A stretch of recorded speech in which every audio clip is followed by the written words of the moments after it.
Alors, comment ça marche? Mais t'es vraiment un branquignol, ta guitare est même pas branchée.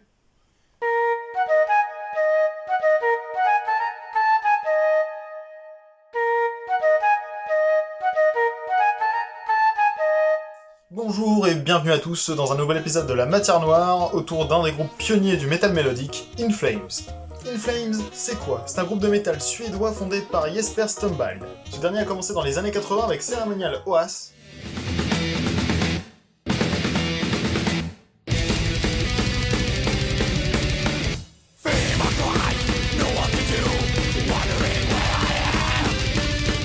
Il fonde In Flames en 1990 avec deux membres de son actuelle formation, Johan Larsson et Glenn Ljungström.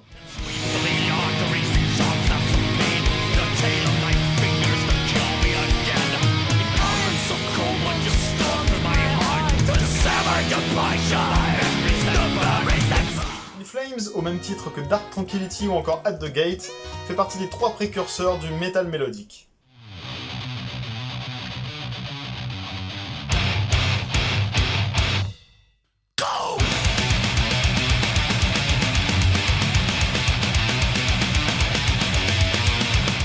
L'histoire commence en 1993, autour de la création de l'album Lunar Strain.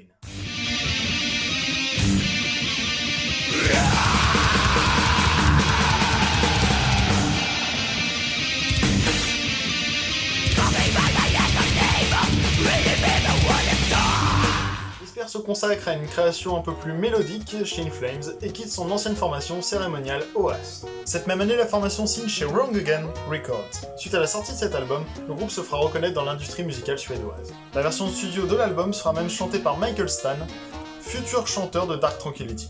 En 1994, la formation sort un EP intitulé Subterranean.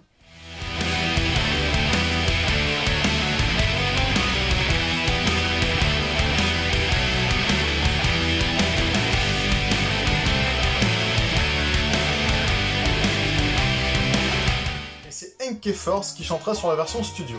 Et c'est suite à cette EP que la formation va signer chez Nuclear Blast. Nous arrivons en 1995 avec la sortie de l'album The Jester Race.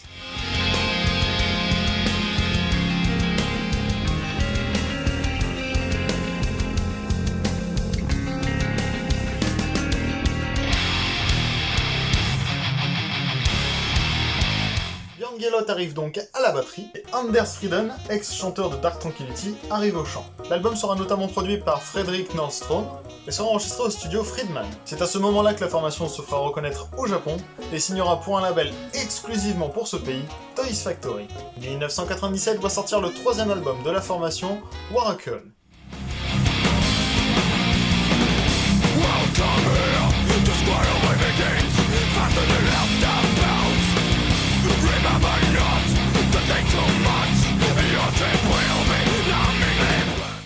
Deux des trois membres fondateurs, Glenn et Johan, quittent la formation cette même année et seront remplacés respectivement par Niklas Engelin à la guitare et Peter Ewers à la basse. En 1998, Niklas s'en va et sera remplacé par Björn qui passera de la batterie à la guitare.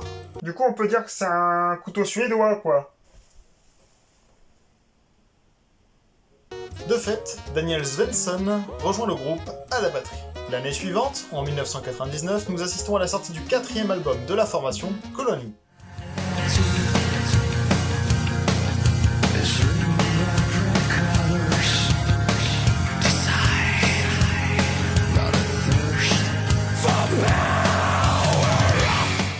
Cet album sera suivi d'une tournée Europe-Japon et d'une première fois aux États-Unis pour la formation. En 2000, la formation nous offre son cinquième album studio intitulé Clayman, qui sera suivi d'une tournée en compagnie de Dream Theater.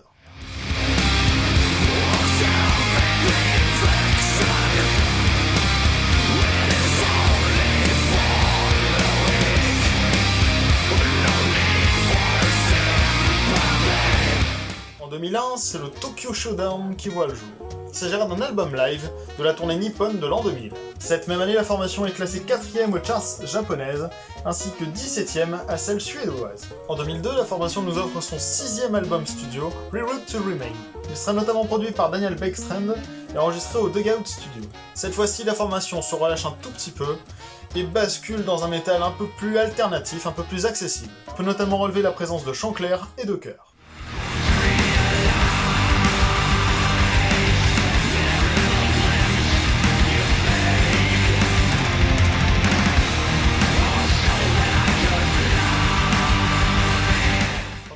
sort le 7ème album de la formation intitulé Soundtrack to Your Escape. Cette fois-ci, l'enregistrement sera fait dans une maison louée au Danemark par le groupe. Seule la batterie sera enregistrée au Dugout Studio. Cet album sera relativement populaire avec ses 100 000 exemplaires vendus aux États-Unis. Cet album atteindra la 2ème place des charts suédois avec le titre The Quiet Place.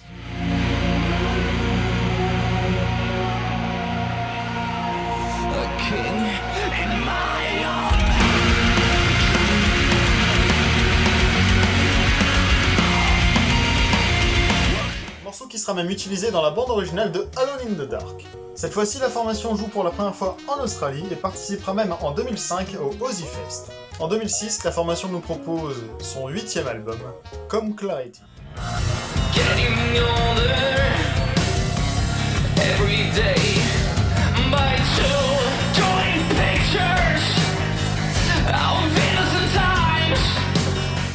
Cet album sera encore enregistré au Dugout Studio. La distribution sera assurée par Nuclear Blast, sauf aux États-Unis où elle sera assurée par Ferret Music.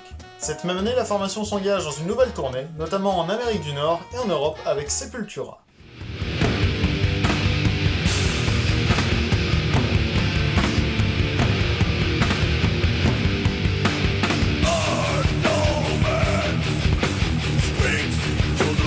Il s'agira ici de leur 2ème tournée en tête d'affiche aux États-Unis.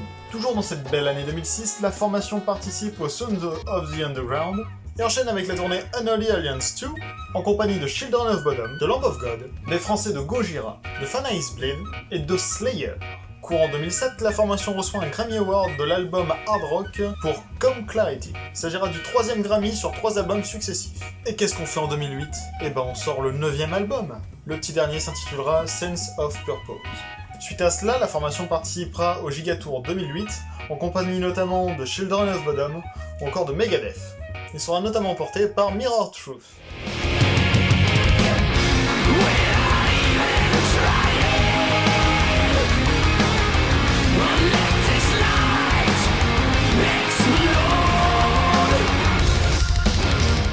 Un écho de réussite résonne dans cette année 2008, avec pas loin de 2 millions d'albums vendus pour la formation. En 2009, suite à des problèmes d'alcool, c'est au tour de Jesper, le fondateur et créateur de la formation, de quitter le groupe. Et c'est Niklas qui reviendra dans la formation pour le remplacer pour la tournée en Australie, en Amérique du Sud et au Japon. Le reste de la tournée sera annulé car c'est au tour de Peter Ewers d'avoir une petite fille. Nous n'aurons pas tout perdu cette année, car un single voit le jour, Delight and Angels.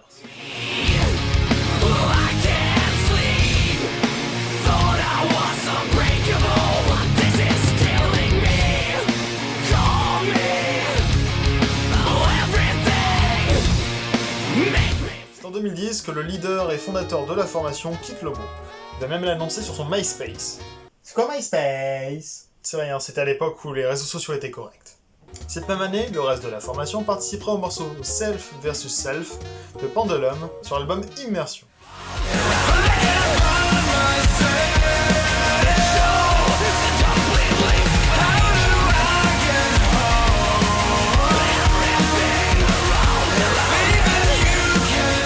En 2011, la formation penche un peu plus vers un death mélodique accessible, avec la sortie de l'album Sound of a Playground Fading. Cette fois-ci, il sera enregistré par Century Media, et c'est à partir de ce 10ème album que Niklas Engelin remplace l'ex-leader de la formation.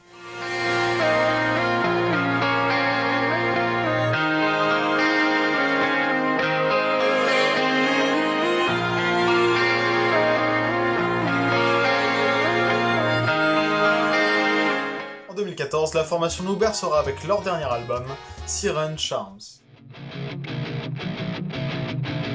False affection took the best of me.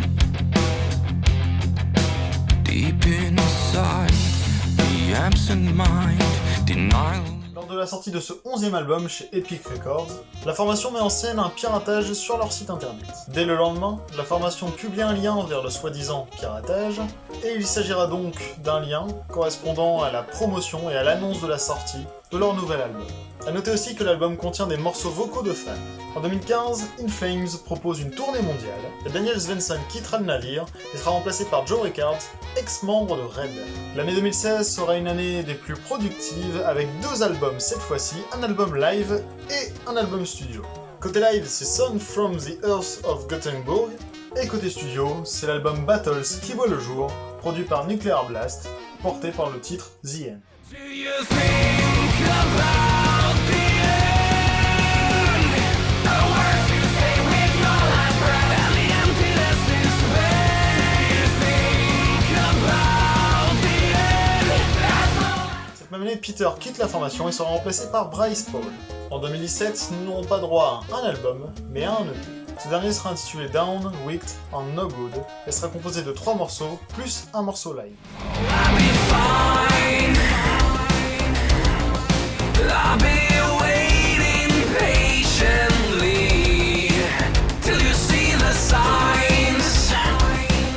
En 2018, Tanner Wayne, Hey, I'm Batman, remplace Joe Rickard. En 2019, la formation sort son dernier album à ce jour, I The Mask. Il sera notamment produit par Howard Benson et porté par une chanson éponyme et Follow Me.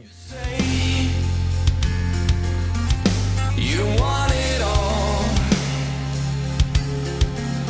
but when the demons in your head, you can't see straight. En 2020, sans doute pour en profiter pendant le confinement, la formation sort une version arcade de son album précédent.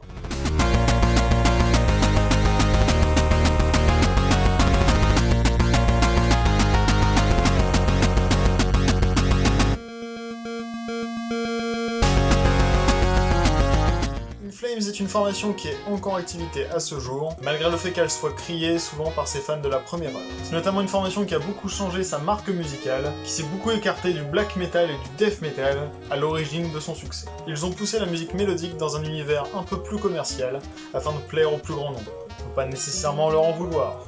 Aujourd'hui, nous pouvons retenir In Flames comme étant un des précurseurs et mûrs porteurs du death mélodique.